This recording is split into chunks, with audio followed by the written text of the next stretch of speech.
Assalamualaikum warahmatullahi wabarakatuh. Selamat datang kembali ya di channel Insan Story, channel yang membahas tentang misteri hingga sejarah dalam kemasan podcast dan sedikit gambar ilustrasi. Pada video kali ini, Mimin akan membawakan sebuah kisah nyata yang dialami oleh bidan di salah satu rumah sakit tua di pinggiran Bogor. Kisah kali ini menggunakan sudut pandang pertama sebagai narasumber. Segala bentuk nama dan tempat sudah disamarkan untuk melindungi privasi narasumber dan pihak-pihak terkait. Cerita ini Mimin kutip dari akun Twitter @zeropoint. Jangan lupa di-follow dan di-retweet sebanyak-banyaknya. Dan inilah sudut kelam poli kandungan.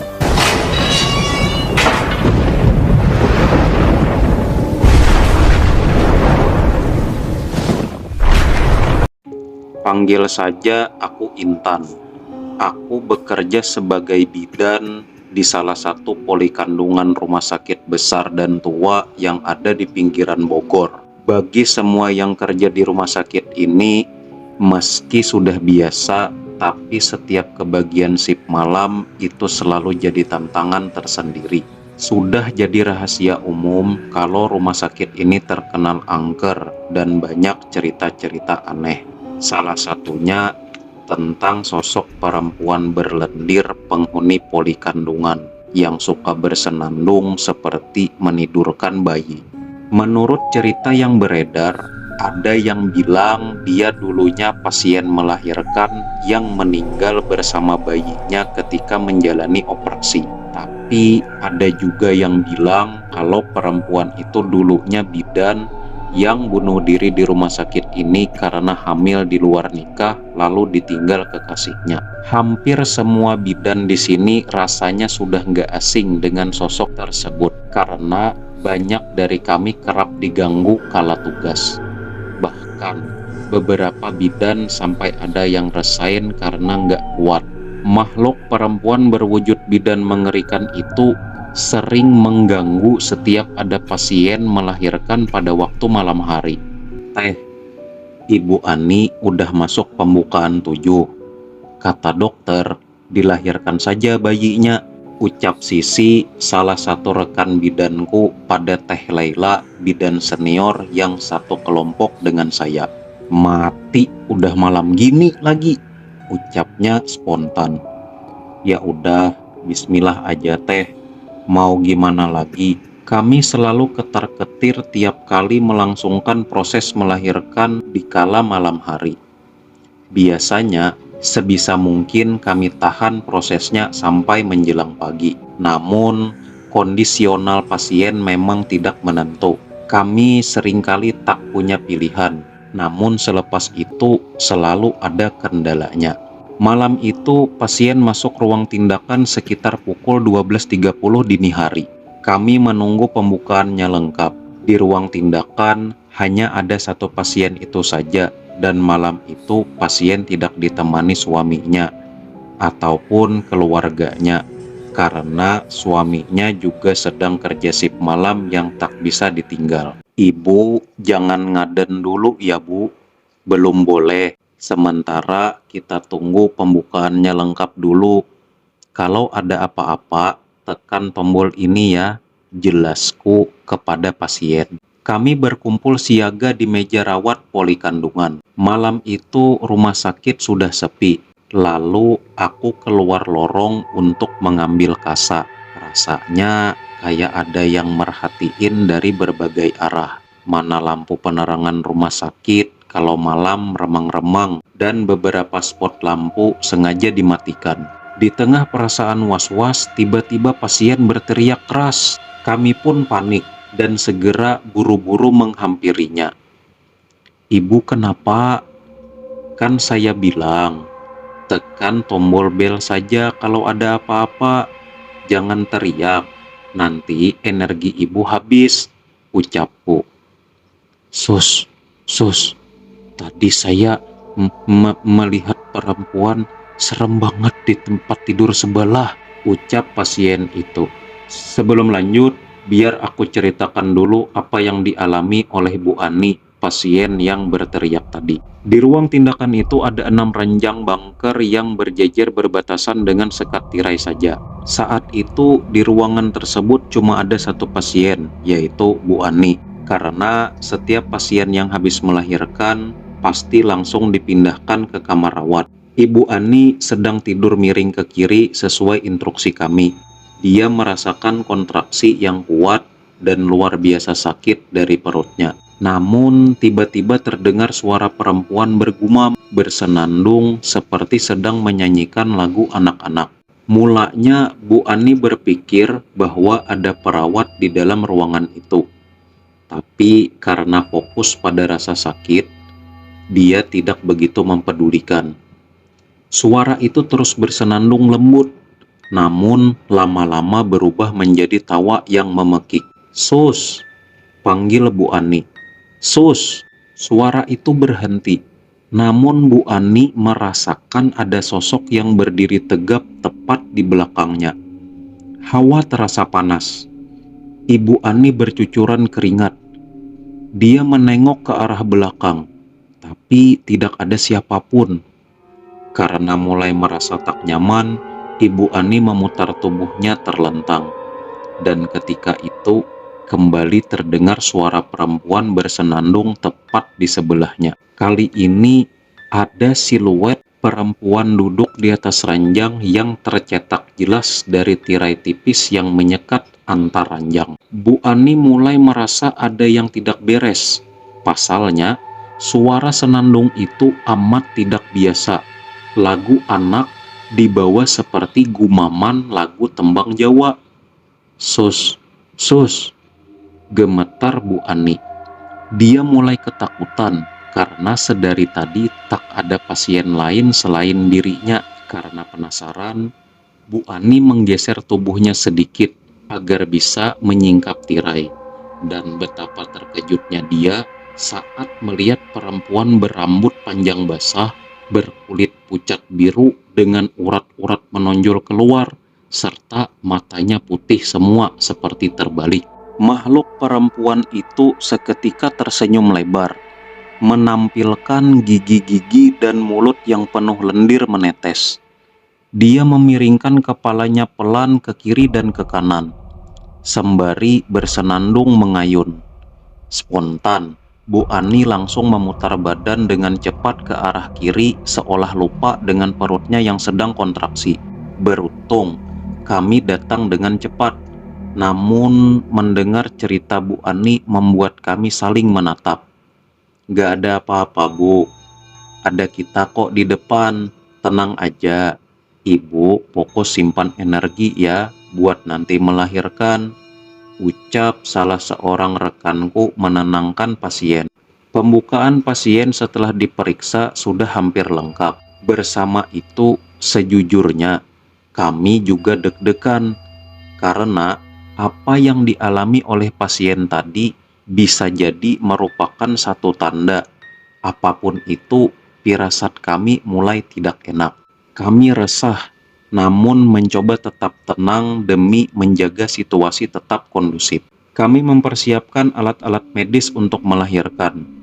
Aku dan Teh Laila hendak memeriksa ketuban Ibu Ani, karena terakhir diperiksa masih belum pecah. Namun betapa terkejutnya kami dikala melihat pasien sedang duduk tegap di atas bunker dengan kaki mengayun-ayun. Seketika langkahku terhenti.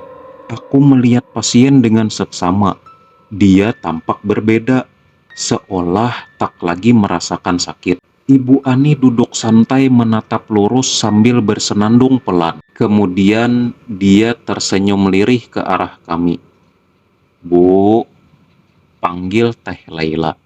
Namun dia tetap tak bergeming.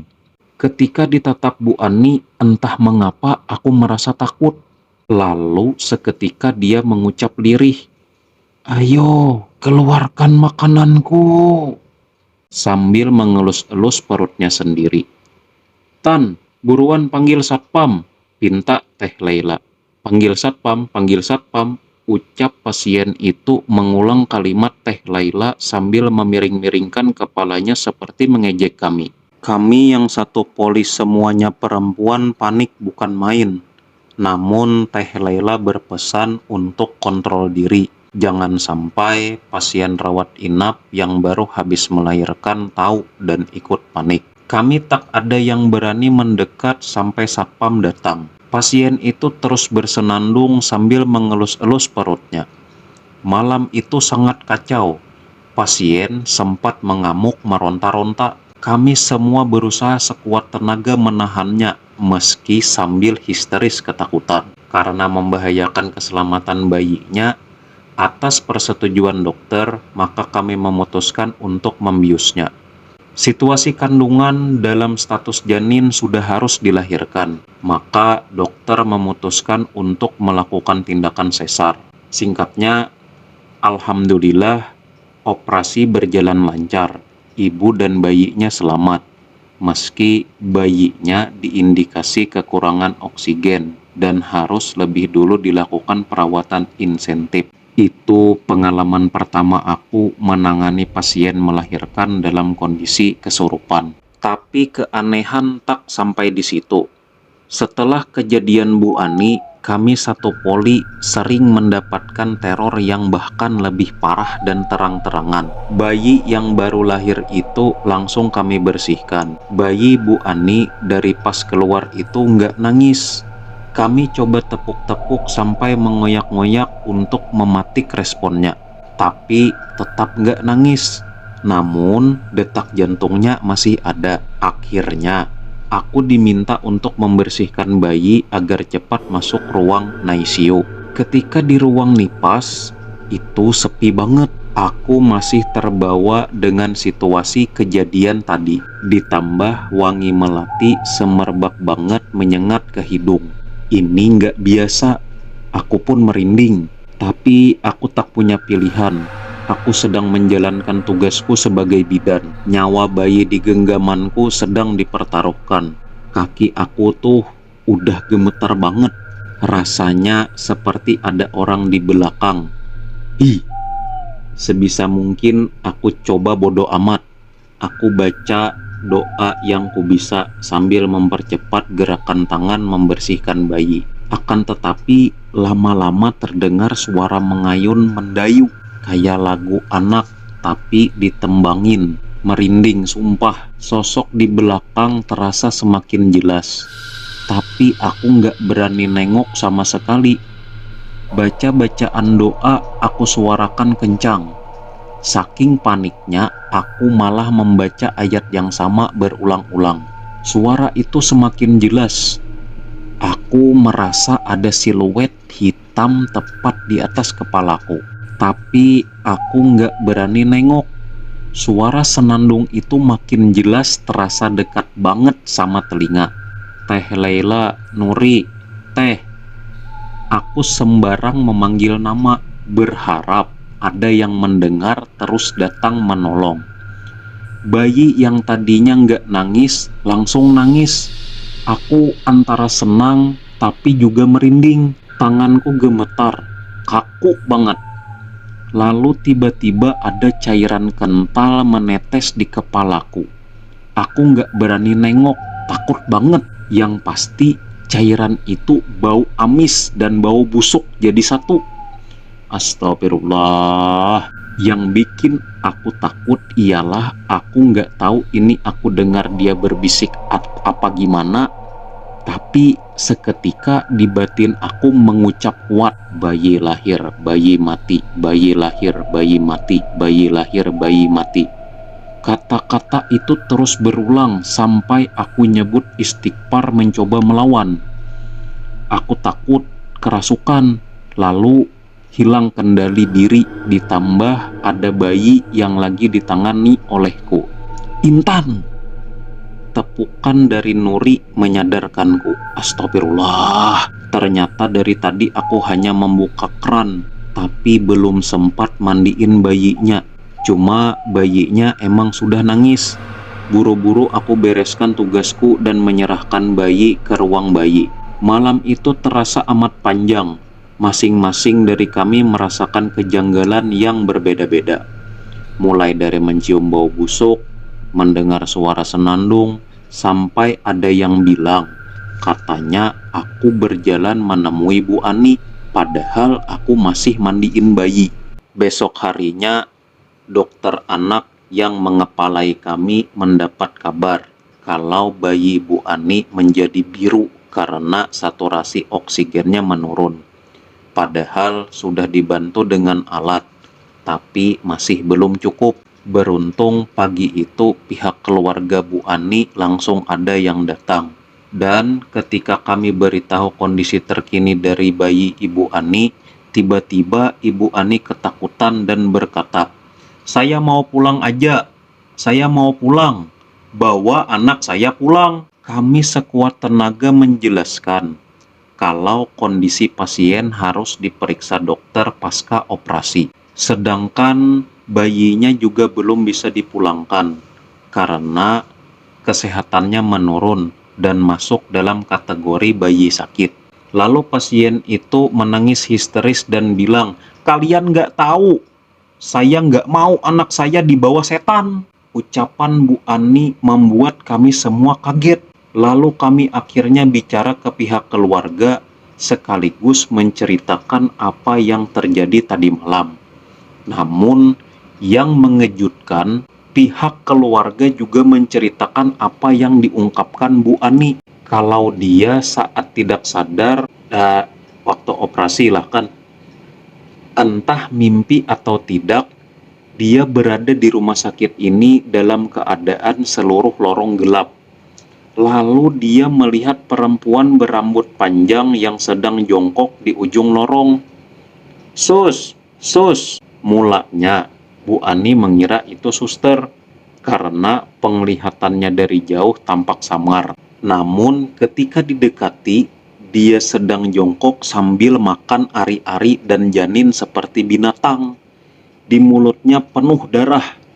Lalu perempuan itu berteriak ke Bu Ani, "Mana makananku?" Pas sadar, badan belakang Bu Ani saat digantikan pakaian itu berbau amis dan ada sisa-sisa lendir. Aku diajak melihat untuk membuktikan. Kami diberikan satu tisu untuk mengusap lendir itu. Ternyata benar-benar bau banget. Lebih bau dari telur busuk, namun bedanya ini lebih pekat. Aku tak bisa berkata apa-apa. Kami hanya menjalankan prosedur rumah sakit. Kami tetap tidak memperbolehkan Bu Ani dan bayinya untuk pulang karena kondisinya belum stabil. Akan tetapi dirinya dan pihak keluarga tetap memaksa pulang atas dasar kemauan pasien sendiri. Dan dalam hal ini, rumah sakit tidak bertanggung jawab atas segala resikonya. Selaras dengan itu, ada pengakuan dari staf cleaning rumah sakit yang ikut bercerita kejadian mengerikan yang dialaminya. Bahwa pas malam saat operasi, di luar hujan lebat dan besar. Setelah reda, mau nggak mau para cleaning harus ngepel lantai rumah sakit karena becek dan licin. Pak Nanto kebagian untuk ngepel lorong di depan poli sampai ruang perina. Saat itu dia belum tahu kalau habis kejadian Bu Ani. Pada waktu dia pel, lantai di sepanjang lorong itu penuh lendir yang bau amis pekat. Pak Nanto sampai pakai banyak karbol, tapi baunya masih pekat. Karena nggak kuat, dia muntah di selokan kecil tepi lorong. Lalu dia mendengar suara perempuan tertawa. Tapi ketika dia cari-cari, sekitaran lorong tidak ada orang satupun. Bulu romanya mulai meremang. Pak Nanto lanjut buru-buru ngepel. Saat buru-buru itu, di ujung lorong itu samar-samar ada sosok berdiri. Pelan-pelan sosok itu maju mendekati Pak Nanto. Semakin dia maju, badannya semakin besar dan tinggi. Lambat laun kian jelas kalau itu adalah pocong yang berjalan meninggi sampai mentok ke atap-atap lorong. Pocong itu berjalan, bukan lompat. Kebayang nggak? Pak Nanto langsung lari, bahkan sampai jatuh tersungkur. Peralatan kebersihannya pun ditinggal. Dia tidak berani cerita. Sampai besoknya ramai kejadian Bu Ani dan Pak Nanto pun ikut cerita. Entah bagaimana bisa berita tentang poli kandungan yang menangani pasien kesurupan beredar cepat ke seluruh lapisan rumah sakit. Dan itu benar-benar bikin kami yang kerja merasa tidak nyaman, jadi makin was-was. Sip malam sekarang menjadi momok menakutkan untuk kami yang bekerja khususnya di poli kandungan. Kejadian aneh bukan hanya dialami oleh narasumber, namun ternyata di rumah sakit yang terkenal angker itu memiliki banyak cerita di setiap sudutnya. Tidak hanya poli kandungan, sudut kelam rumah sakit menceritakan beberapa kisah yang terjadi di satu rumah sakit yang sama. Dan cerita pun selesai. Pesan Mimin untuk seluruh tenaga medis yang sedang bekerja di seluruh rumah sakit adalah: bekerja adalah ibadah. Walaupun pekerjaan itu berat, laksanakanlah dengan tulus dan ikhlas, hingga lelah berubah menjadi lillah. Terima kasih karena sudah menonton dan menyimak video ini dari awal. Dan sampai ketemu lagi di video selanjutnya. Wassalamualaikum warahmatullahi wabarakatuh.